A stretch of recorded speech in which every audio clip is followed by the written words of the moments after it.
everyone, welcome back to my classes. So guys, we have been doing control and coordination और हमने human brain start किया हुआ है जहाँ पे हमने 4 ब्रेन के बारे में डिटेल कवर अप किया है. तो आइए आज आगे पढ़ते हैं कि हमारे एनसीईआरटी का क्या कहना है इस चीज़ के बारे में. Study the label diagram of human brain. We have seen the different parts functioning and we can find out the functions of each part. तो एक बार रिकॉल करते हैं कि कौन से पार्ट्स थे ब्रेन के. Parts of brain, 3 parts. Forebrain, midbrain, hindbrain. ठीक है.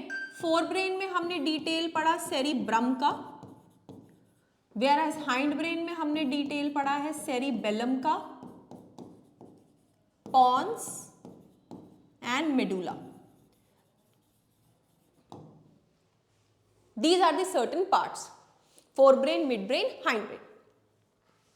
Now let us look at the other use of the word reflex जो हमने पहले पढ़ा. आइए पढ़ते हैं. Our mouth waters whenever we see food, like जब भी हम खाना देखते हैं we start watering. ठीक है. Our heart beats without our thinking about it. अभी right now I am teaching, so my heart is beating. There is no way कि like अगर अभी मैं कुछ और करूँ तो heart will stop beating. No, heart will only stop beating when we are. ठीक है. In fact, we cannot control these actions easily by thinking about them, even if we want to. हम नहीं सोच सकते उनके बारे में.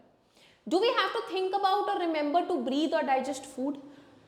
क्या हमें सोचना पड़ता है कि अभी खाना खाना है, अभी खाना डाइजेस्ट करना है, अभी सांस लेना है? ऐसा कुछ नहीं होता. These are the some movements which are happening अपने आप inside our body. So these are kind of involuntary movement जिसपे हमारा कोई बस नहीं है.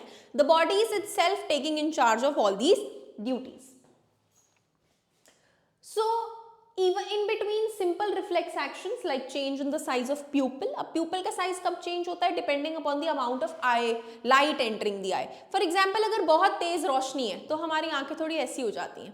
So the pupil contracts. लेकिन अगर रोशनी कम है, so the pupil, you know, kinds of relaxes and widens to take more and more light in. ठीक है.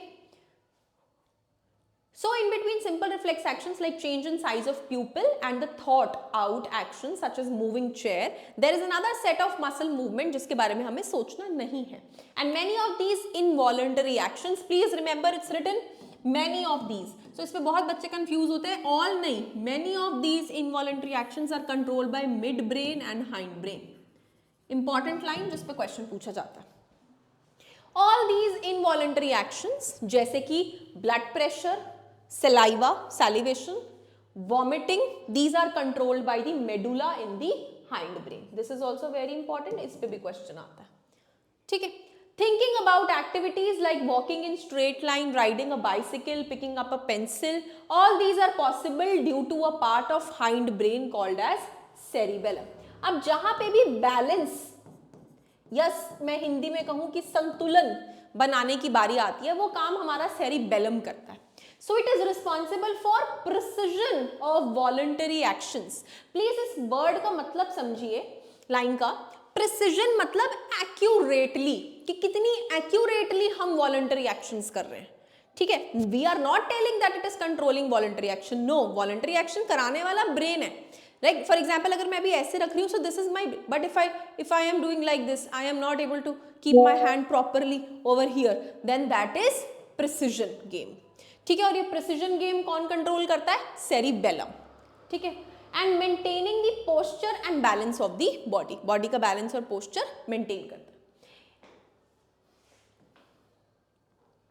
So this was about our brain का मेजर डिटेल्स. एनसीईआरटी ने इतना ही दिया हुआ है और हम भी इतना ही रखेंगे. ऐसे डिटेल में तो बहुत डिटेल होती है.